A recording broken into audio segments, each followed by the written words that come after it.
So we're not going to waste any more time. Let's dive into it. Let's start right here because we're going to get your law expertise later in the show, and I want to handle that later in the show. Yep. Obviously, we're going to spend a good time on this, so let's get to it.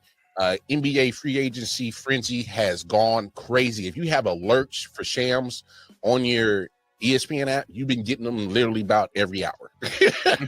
Like, and I'm talking about not just today, not just yesterday, but since Sunday, Saturday, Friday, like literally like last 4 days, my alerts from Shams has been absolutely bonkers during this whole free agency period.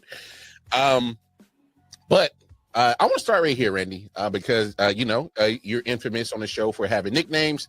Your nickname today it spells a lot for your team. So let's start right there. Knicks finally have bench depth, and I know you're happy about it. So talk about it. I'm very happy about it. I am happy that we got Jordan Clarkson from the Utah Jazz, from 2020 to now the points leader off of the bench, former sixth man of the year. I love that for us. I think it's great to get a quality ball handler that can come off of the bench during the non-Brunson minutes.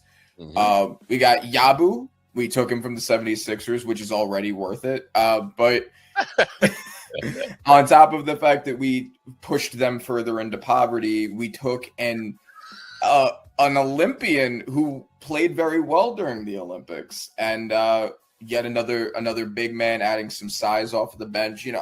It's coming along. It's coming along, and we got a second interview with former Coach of the Year Mike Brown. Okay, Randy. I got to stop you right there. I'm sorry, sir. I don't mean to cut you off. Let me be happy about it, damn it. Okay, I'm going to let you get back to your happiness. Okay.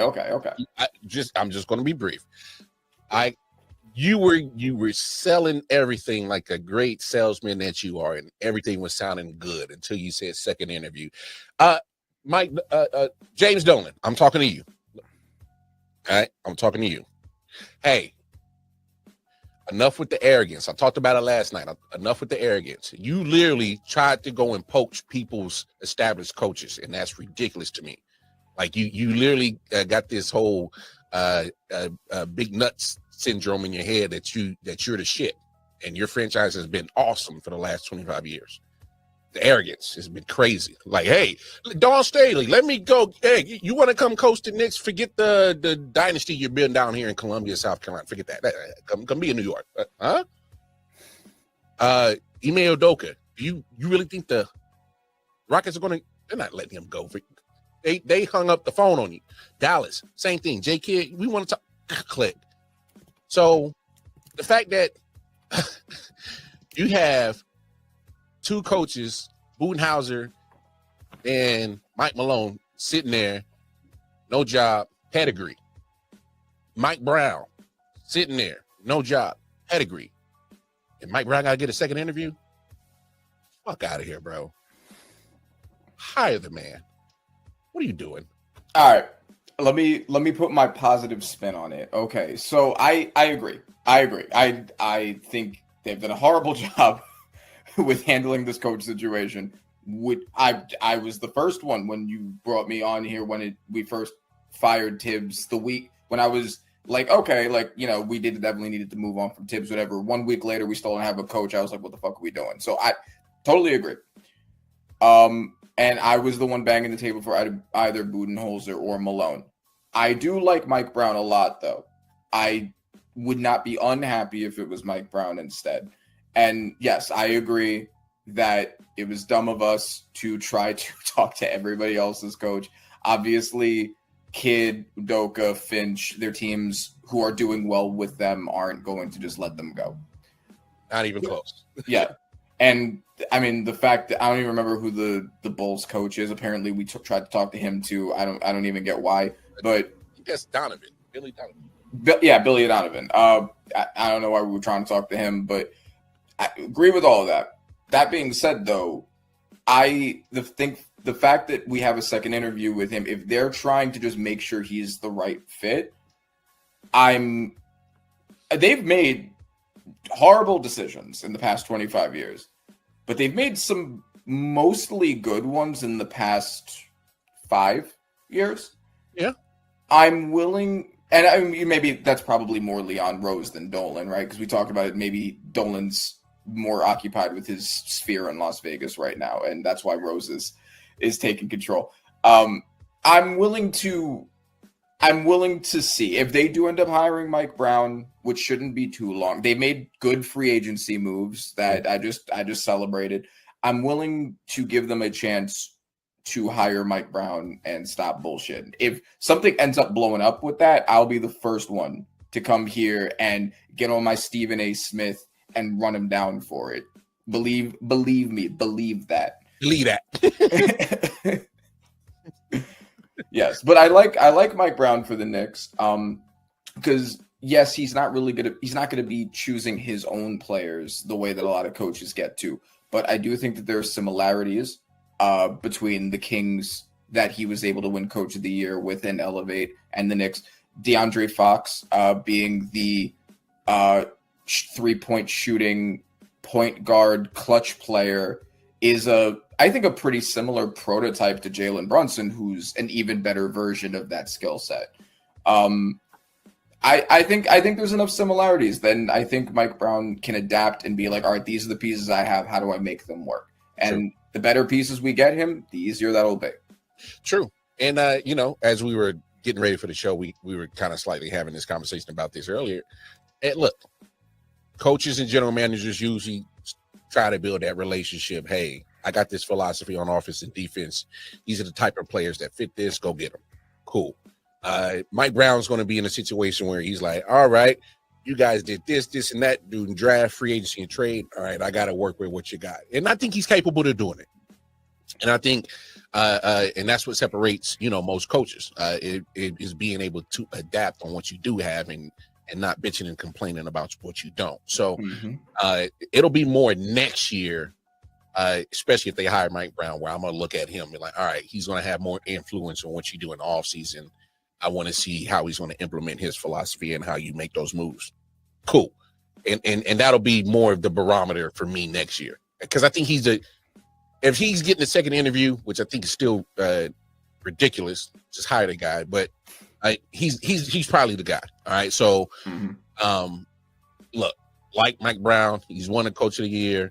The guy has proven he can coach, but not only that, he's coached superstars. Yeah. So, and elevated them. I mean, Fox wasn't really looked at like a superstar until Mike Brown started coaching him, and his game got elevated by it. So I think the fact that not only has he coached players into superstars, but a player with a very similar prototype to Jalen Brunson, I think that says a lot. And I love that we're getting him more pieces. I love that we're doing that without having to trade anybody. I was the one saying, like, we're probably going to have to trade someone. I was saying maybe Mikal Bridges, maybe OG. If we can fill our bench depth without trading any of them, hell yeah. That's crazy. And funny that you say that, because we've had these conversations on this show. I'm thinking, I'm like, Mikal or OG definitely got to go. One of them got to. And we've had those conversations, and now that trades have happened, and not saying it can't happen, but the fact that it hasn't happened and you guys are continually to add, it's kind of more like, oh, well, they're just adding. They're going to stay pat. So that's wow. And I think that's great. It's especially important now because I really don't think this team needs to dramatically change. I think that's the absolute worst thing to do now. We just made it to the Eastern Conference Finals. A lot of the teams in the East that would have been our biggest competitors are going to be out. The Pacers, who got to the finals past us, Halliburton's going to be hurt, and we're going to talk about Turner. So I don't think the Pacers are in the conversation anymore. The Celtics aren't, because Tatum's hurt, and they just gave up Porzingis, right? So, and Drew Holiday. So I think that this is the ideal window. I don't think you need to dramatically change anything. There are rumors about LeBron. There are rumors about Giannis. There are rumors about Westbrook. No. Keep it at just tweaks and build. We don't need to make dramatic changes. Don't fuck up what's been working. Big facts. 100%, 1,000%, a millionth infinity agree with what you just exactly said. There's no reason to give up a value that can be long term for the Knicks for something that's going to be real short term right now. It just doesn't make sense, especially after just literally, excuse me, you just had this roster that got to the ECF for the first time. That was their first time playing together. I mean, that's your first season. And you got to the ECF? All right. So you build on that. You don't losing in the ECF and freaking out like, oh, we got to blow it up. Wait, hold on. You do know it hasn't been a lot of great success in this organization in the last 25 years. So making an ECF is a blessing. Let's build on it. So, yeah, no. Especially the idea of blowing it up for an older player, getting rid of the depth we already have for one guy who's older. All we're doing is shortening our window, and we don't need to. Like, we have a good, fairly young core. Like, leave it alone. Just build on it. Especially the Nova boys with their chemistry they already have. Yeah. In all honesty, that's how you shorten a window. That's how you for me is equivalent to self-sabotation. Yeah, agreed. That's so I've been screaming, I've been holding signs saying nobody above 35 even look at New York. Not interested. No, thank you. That's crazy. But you did bring up a great point, and I think it'd be silly not to mention. You talk about obviously Boston. You've had the discussions how they're pretty much I guess hey Jacob, man, we were doing so good. All right, until you said that. But Jacob, and to be fair, all right, because I am a fair analyst and Randy can attest to this. All right, I think the Broncos are going to give the Chiefs a hell of a run for this division this year. I don't think you'll win it, and that's not me being biased. I just think you need to see more from Bo Nix and Sean Payton. But that defense is scary. That defense in Denver is scary. And we'll have more NFL talk later in the show, but just because, Jacob, you came in here and tried to get at me, I'm going to show you some love to your Broncos. I'm going to show some love, but not too much because the hate in me won't allow me. But being the fair sports talker that I am, content creator that I am, I will be fair and admit that the Broncos are going to be damn good this year. You just need that upward trajectory from Bo Nix and Sean Payton gelling as a offensive unit. But that defense, not worried about that side. So you talk about the Eastern Conference, obviously the Knicks and what you guys have done. You talk about the Pacers losing Miles Turner now. He is now a Milwaukee Buck. Milwaukee Buck makes some headlines. Dame is no longer a Buck. Now Giannis is mad. He didn't like how that went down. So there's a lot going on in the East. Some shakeups, man. There's about to be some furniture moving going on in that East, man. And honestly, now that we look at that,